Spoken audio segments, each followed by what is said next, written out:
Capítulo 8. Unos días después de la llegada de la familia Pal a Calcuta, un europeo se sumaba también al mare magnum de la gran estación de Howrah. Con su fino bigote bajo la remangada nariz, la frente muy amplia, sus andares desenvueltos y el desaliño de su ropa, recordaba al actor norteamericano Jack Nicholson. En tejanos y camisa india, calzando zapatillas de deporte, no llevaba más equipaje que una mochila a la espalda. Solo una cruz de metal negro, colgando sobre el pecho y sujeta por un cordel, indicaba su condición. El francés Paul Lambert, de 32 años, era un sacerdote católico. Calcuta era para él el término de un largo itinerario que había empezado en Douai, ciudad del norte de Francia donde había nacido en 1933. Hijo y nieto de mineros, Paul Lambert había crecido cerca del pozo número 4, al que su padre bajaba todas las mañanas. Una noche de verano de 1946, una ambulancia se había detenido ante la casa del poblado minero en que vivían los Lambert.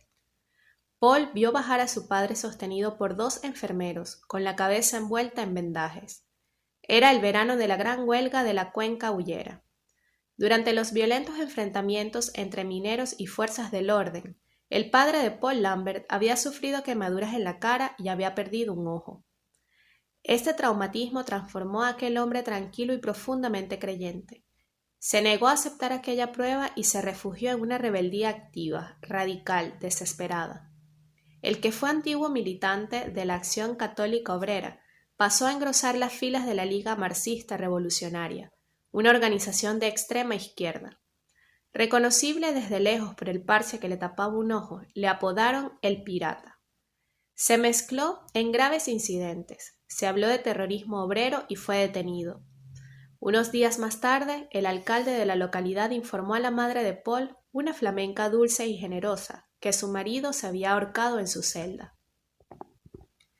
El joven Paul había asistido impotente a la metamorfosis de su padre. Su suicidio fue para el adolescente un drama terrible. Dejó de comer hasta el punto de que se temió por su vida. Se encerraba durante horas en su habitación para meditar ante la imagen del Santo Sudario de Turín que le había regalado su padre para su primera comunión. Aquel rostro de Cristo, al ser bajado de la cruz, además de una fotografía de Edith Piaf y de unos pocos libros entre los que figuraban una vida de Charles de Foucault y el vuelo nocturno de Saint-Exupéry, eran sus únicos compañeros. Una mañana, al abrazar a su madre en el momento de salir camino del liceo, le anunció: «Mamá, yo seré misionero». Paul Lambert había madurado largamente su decisión. Dos fuerzas me empujaban, contaría años más tarde.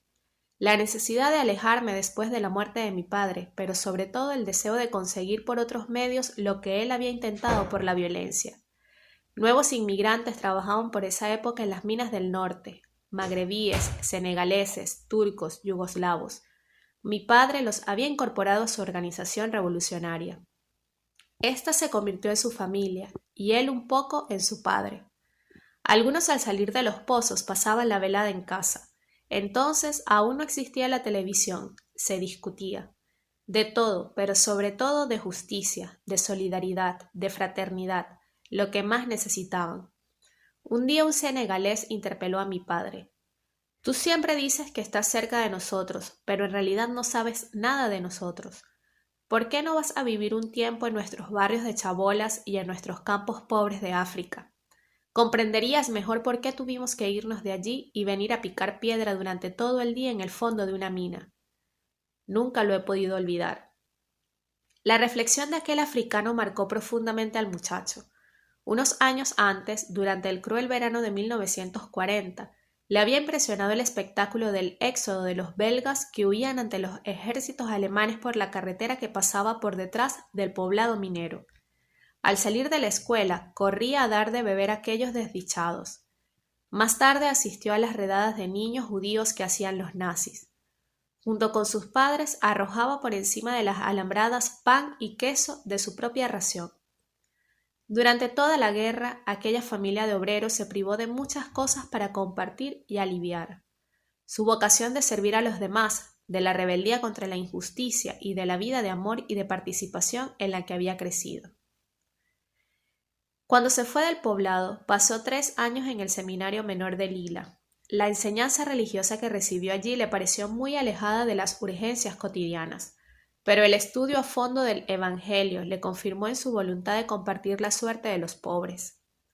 En cada periodo de vacaciones volvía a su casa para abrazar a su madre antes de dirigirse haciendo autostop hacia la región parisiense para ir en busca de una especie de santo barbudo. El abate Pierre, tocado con una vieja boina, y sus traperos de Maús en esta época socorrían a los más necesitados, con el producto de la venta de papeles viejos y de todo lo que podía utilizarse limpiando los sótanos y los desvanes de los más favorecidos por la fortuna. Más tarde, en el seminario mayor de Juvisy, Paul Lambert conoció a quien debía señalarle su camino definitivo. El padre Ignacio Fraile pertenecía a una congregación española fundada en el siglo pasado por un sacerdote de Asturias, cuya causa de beatificación estaba en curso en Roma.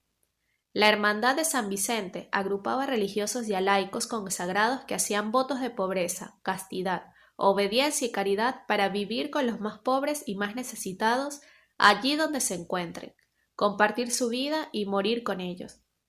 Se habían formado pequeñas comunidades de sacerdotes y de hermanos en los suburbios industriales de numerosas ciudades europeas, en América Latina, en África, en Asia, en todas partes donde hubiera hombres que sufriesen. En Francia había varias de ellas. Paul Lambert fue ordenado sacerdote el 15 de agosto de 1960, fiesta de la Asunción de la Virgen. Acababa de cumplir 27 años.